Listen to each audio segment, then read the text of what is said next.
सुख के लिए दूसरे की हिंसा करता है। हिंसा करने वाले को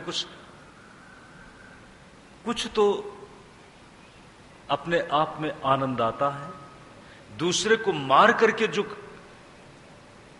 सुख पाता है, कल्पना करिए, अपने आप में मरना नहीं चाहता है। और जो अपने आप में मरना नहीं चाहता है, दूसरे को मारने का प्रयास करने वाला, चिंतन रखने वाला, उसे आप क्या कहेंगे? राक्षसी तो कहेंगे। और ये आपको बता दें, ये कालनेमी ही कंस के रूप में यहां जन्मा है। और कालनेमी के जो मित्र हैं,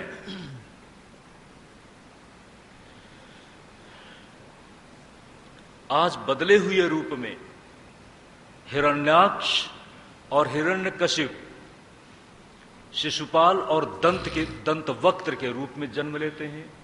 ध्यान देना सज्जनों, परस्पर मित्रता का कोई न कोई समांतर भाव होता है, उससे ही एक समीकरण तैयार होता है।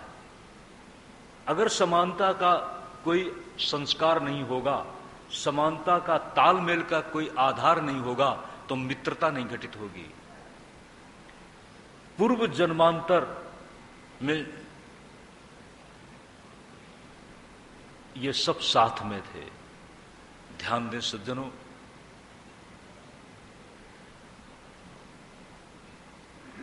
देवकी अपने पूर्व जन्म में कश्यप पत्नी अदिति है। अदिति के द्वारा दिति के गर्भ को नष्ट करने की छद्म रूप से योजना तो नहीं बनी है, लेकिन अनुमोदन तो था। इंद्र ने दिति के गर्भस्थ भविष्य में होने वाला जो बालक है, उसके 7 टुकड़े कर दिए हैं। दिति ने कहा था, ये पीड़ा निश्चित ही मेरे लिए षड्यंत्र का परिणाम है, और इसी के समांतर पीड़ा इंद्रपुत्र माता अदिति को भी झेलनी पड़ेगी। उसी के साथ 7 पुत्र उसके नष्ट होते हैं। 7 पुत्र नष्ट होने की जो रहस्य कथा है, उसका आधार यही है। उधर कश्यप महाराज ने किसी समय यज्ञ के लिए वरुण से कामधेनु गाय की याचना की थी। कामधेनु गाय उनको जब दी गई और उनका कार्य संपन्न हो गया, तो गाय को लौटा देना चाहिए था, लेकिन वो गाय को लौटाते नहीं हैं, लोभ आ गया। वरुण ने उस समय शाप दिया है कि कश्यप, तुम समर्थ ऋषि हो, इतनी ऊंचे कुल में तुम्हारा जन्म हुआ है। मरीचि जो ब्रह्मा के मानस पुत्र हैं, कला जो कर्दम और देवहूति की पुत्री है, मरीचि और कला की संतान है कश्यप। कहा कि ऊंचे कुल में जन्म लेकर के भी आप नीच कर्म में जा रहे हैं, स्वभाव से नीचता का प्रयोग कर रहे हैं, आपको निम्न कुल में जन्म लेना पड़ेगा। उसी शाप के कारण कश्यप जी महाराज वसुदेव के रूप में जन्म लेते हैं। ग्वाल बाल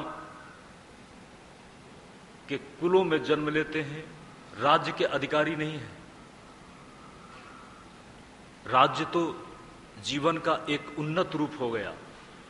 वही वसुदेव आज देवकी के प्रति जब कंस की तलवार उठी है, कृपाण उठी है, तो वसुदेव जी महाराज कंस को समझाते हैं, आप क्यों चिंता करते हो, 8वीं संतान से मृत्यु है ना। उसने कहा ठीक है। वसुदेव जी ने कहा 8वीं संतान हम आपको दे देंगे, क्यों परेशान होते हो। कंस मान गया। देवकी की विदाई हो जाती है, लेकिन रहस्य कथा कुछ और है। देवर्षि नारद ने कंस को समझाया, कंस तुम किस भूल में है। मान लो एक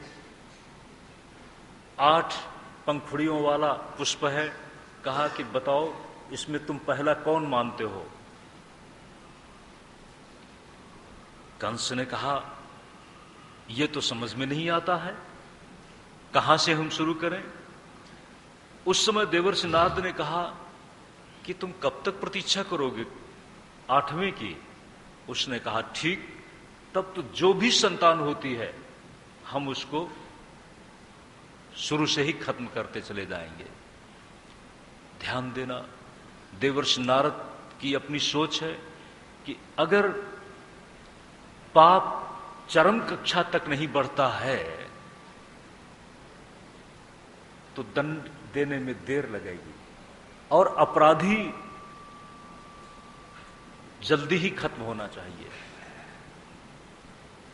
देवर्षि नारद तो देव पक्ष के हैं, उनका चिंतन कुछ और है, उनका कृत्य कुछ और दिखता है, लेकिन उसमें रहस्य है। कंस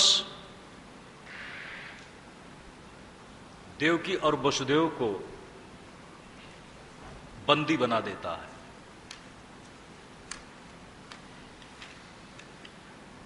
उग्रसेन भी कंस जैसे पुत्र से आतंकित होकर क्षुब्ध हैं, वो भी एक तरह से नजर कैद कर दिए जाते हैं। 7 संतानों की व्यवस्था में एक एक को वसुदेव जी महाराज कंस को देते चले जाते हैं, और कंस निर्ममता से उनको खत्म करता चला जाता है। लेकिन 7वीं संतान के संबंध में ऐसी सूचना मिली कि वो हुई ही नहीं, संकर्षण की प्रक्रिया है। यह भी रहस्य है। 8वीं संतान के रूप में कंस इंतजार कर रहा है, और 8वीं संतान के जन्म का इंतजार करता हुआ कंस अचानक अपने आसपास अपशकुन देखता है।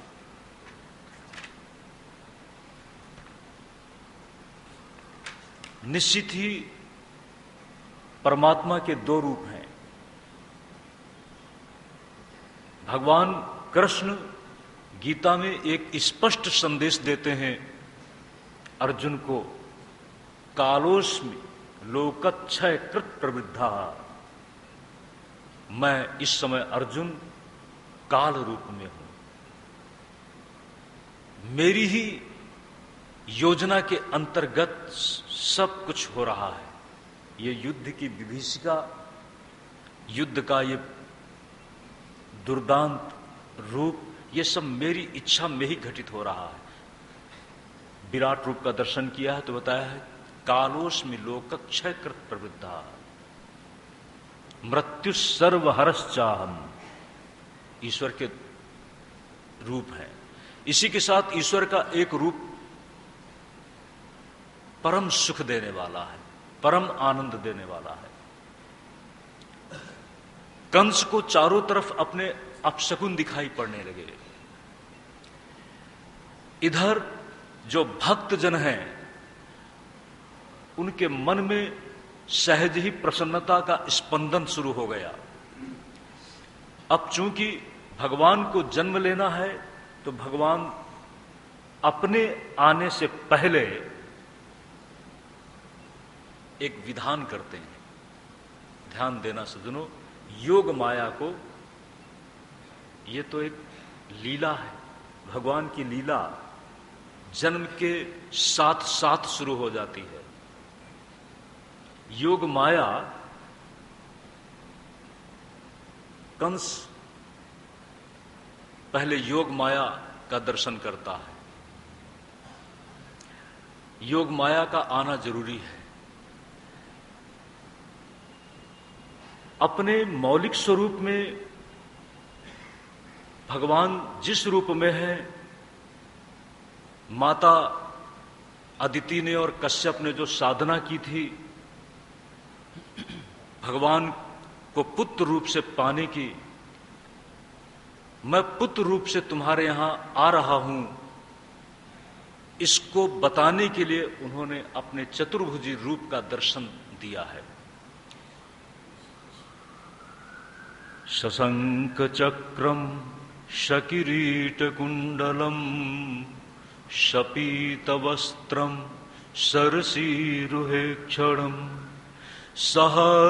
सहर्वक्षस्थल कौस्तुभश्रियम नमामि विष्णुम शिरसा चतुर्भुजम। बड़ा अद्भुत रूप, लेकिन मां किस रूप को देखना चाहेगी?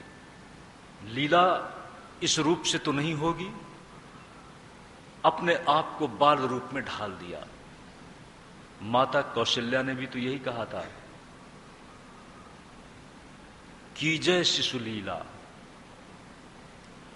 सुनि बचन सुजाना रोदन ठाना, हुई बालक सुर भूपा। अब चूंकि माता तो है ही,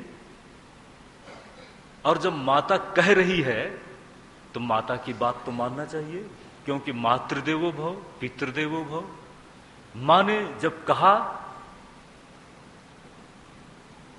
तो उसी के साथ मानो अपने आप को बाल रूप से ढाल दिया। अपने दिव्य रूप को, अपने मूल रूप को अपनी माया से दिखाया और माया का संवरण किया, लेकिन वह दिव्य तेजोमय भगवान का रूप, भगवान के जन्म और कर्म दोनों ही दिव्य हैं। इसी के साथ उनके बंधन टूटे।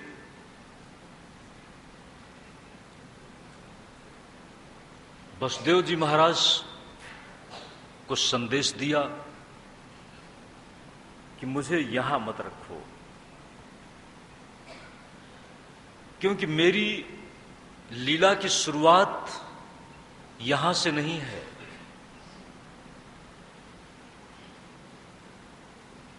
नंद बाबा के यहां से है। मुझे ले चलो, चिंता मत करो।